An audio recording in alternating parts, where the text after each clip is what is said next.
Hello दोस्तों। आज हम डिस्कस करने वाले हैं एंटी हाइपरटेंसिव मेडिसिन के। दोस्तों, सबसे फर्स्ट मेडिसिन होती है कैप्टोप्रिल। डोसेज की बात करें तो 12.5 mg, 25 mg एंड 50 mg होती है।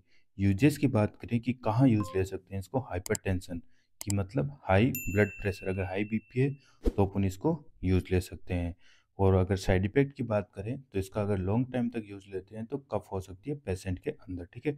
अगर कॉन्ट्राइंडिकेशन की बात करते हैं तो प्रेगनेंसी के अंदर कॉन्ट्राइंडिकेट होती है, मतलब उसमें प्रेगनेंसी के अंदर सेफ नहीं होती है। बायलैटरल रीनल स्टेनोसिस के अंदर ये टेबलेट कॉन्ट्राइंडिकेट होती है, क्योंकि जो रीनल आर्टरी होती है वो दोनों तरफ की ब्लॉक हो जाती है, स्टेनोसिस हो जाता है, प्लग हो जाता है। इसकी वजह से ये कॉन्ट्राइंडिकेट होती है।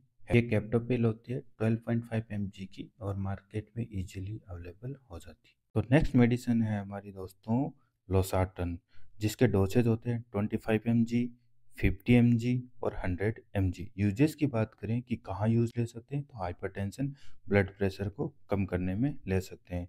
साइड इफेक्ट की बात करें तो नो सीन कफ, कफ इसके अंदर दिखता नहीं है। और ये ब्रांड नेम होता है जिसका नाम है कोसार्ट 25। ये 25 mg की टेबलेट होती है, मार्केट के अंदर इजीली अवेलेबल हो जाती है। तो दोस्तों, नेक्स्ट मेडिसिन है डिपिन, जैसे कि निकार्डिपिन और एम्लोडिपिन। ठीक है। निकार्डिपिन और एम्लोडिपिन दो टेबलेट्स होती है। यूजेस की बात करते हैं तो हाइपरटेंशन में यूज ले सकते हैं। और TXMX मतलब ट्रीटमेंट और मैनेजमेंट, तो हाइपरटेंशन जिसका भी एज 55 से ज़्यादा होती है उसमें ओल्ड एज में हम यूज ले सकते हैं। प्रेगनेंसी के अंदर सेफ होती है, आराम से दे सकते हैं। और अगर साइड इफेक्ट की बात करें तो ये जो डिपिन होती है ये हाइपोटेंशन करती है। ठीक है। क्यों करती है? क्योंकि ये क्या करती है, high vasodilator means strong वेसो dilate होती है। तो ये वेसल्स को ज़्यादा डायलेट कर देती है, इसकी वजह से पेशेंट को हाइपोटेंशन यानी लो बीपी होने का चांसेस होता है। ठीक है। तो अलग अलग ब्रांड है। एक टेबलेट होती है जो एम्लोडिपिन होती है, ठीक है, जो एम्लो हिल्स के नाम से मार्केट में अवेलेबल होती है। दूसरी होती है निकार्डिपिन, जो एक इंजेक्शन के रूप में मिलती है, इंजेक्शन के रूप में इसको IV देते हैं। तो अगली मेडिसिन होती है हाइड्रोलाजीन, जिसकी डोसेज की बात करते हैं तो 10 mg, 20 mg, 25 mg and 50 mg होता है। यूजेस की बात करें तो हाइपरटेंशन में यूज ले सकते हैं, अगर हाई ब्लड प्रेशर है तो सेफ होती है, प्रेगनेंसी के अंदर इजीली दे सकते हैं, सेफ होती है। बात करते हैं साइड इफेक्ट की तो SLE हो सकती है, सिस्टमस लूपस इरिथमेटस। ठीक है। ये SLE होने का चांसेस ज़्यादा होता है।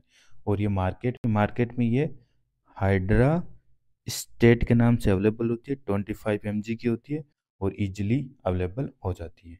हेलो दोस्तों, अब अगली मेडिसिन है सोडियम नाइट्रोप्रोक्साइड।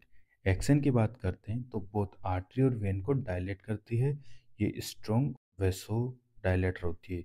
यूजेस की बात करते हैं तो हाइपरटेंशन इमरजेंसी में यूज ले सकते हैं, अगर मोर देन 40 चली गई है बीपी तो। ठीक है। साइड इफेक्ट की बात करें तो साइनाइड पॉइजनिंग हो सकती है, इसीलिए इसको अपन माइक्रो, ठीक है ना, माइक्रो ड्रिप के अंदर यूज करते हैं। ये 50 mg का इंजेक्शन होता है और स्लोली देना होता है पेशेंट को।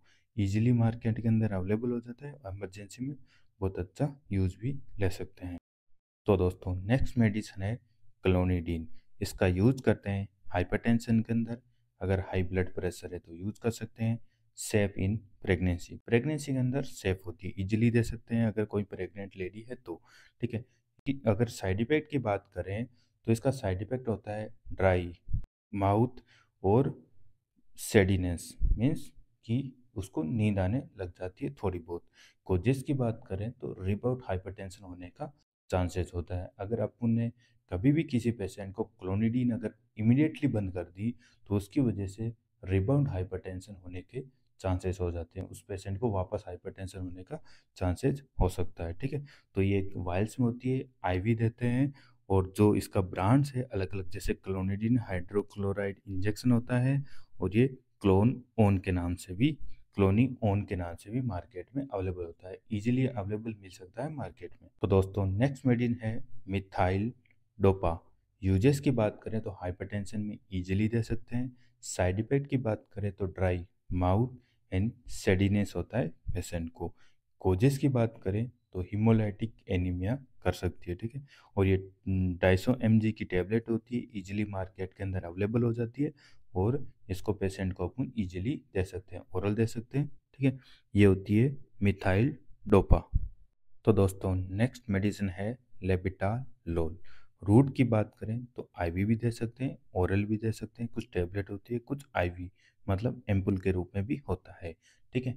डोजेज की बात करें तो 25 mg, 50 mg, 100 mg and 200 mg होता है। यूजेस की बात करें तो अपन हाइपरटेंशन में दे सकते हैं easily, safe in pregnancy, pregnancy के अंदर बेस्ट दवाई होती है, ठीक है।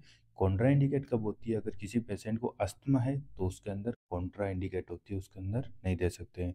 और अगर किसी पेशेंट को डायबिटीज है तब भी अपन उसको नहीं दे सकते हैं। ये लेबिटालोल हाइड्रोक्लोराइड टेबलेट होती है 100 mg की, लेबिटालोल जो आपके सामने दिख रही है। उसके अलावा एक ये इंजेक्शन भी है, ठीक है, एक वायल भी है 20 ml का, ठीक है, अलग अलग। और ये मार्केट में इजीली अवेलेबल हो जाता है। थायजाइड्स यूजेस की बात करते हैं तो हाइपरटेंशन में यूज ले सकते हैं, एडिमा में ले सकते हैं, और ओस्टियोप्रोसिस मतलब अगर उसमें कैल्शियम की कमी है किसी पेशेंट में तब भी ले सकते हैं, ओस्टियोप्रोसिस हो रखा है।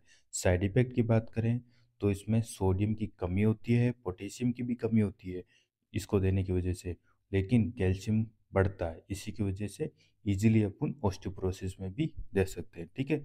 ये मार्केट में हाइड्रोक्लोरोथाइजाइड के नाम से टेबलेट। तो दोस्तों नेक्स्ट मेडिसिन है अपनी फ्यूरोजामाइड। यूजेस की बात करें तो हाइपरटेंशन इमरजेंसी में यूज ले सकते हैं, एडिमा में यूज ले सकते हैं, और हाइपर कैल्सीमिया में यूज ले सकते हैं, ठीक है। एक टेबलेट के रूप में होती है, एक आईवी के रूप में होती है, मतलब एक एम्पुल के रूप में होती है। जो लेक्सिक होती है वो एम्पुल के रूप में होती है, इंजेक्शन के रूप में होती है, इंजेक्टेबल करते हैं अपन, ठीक है।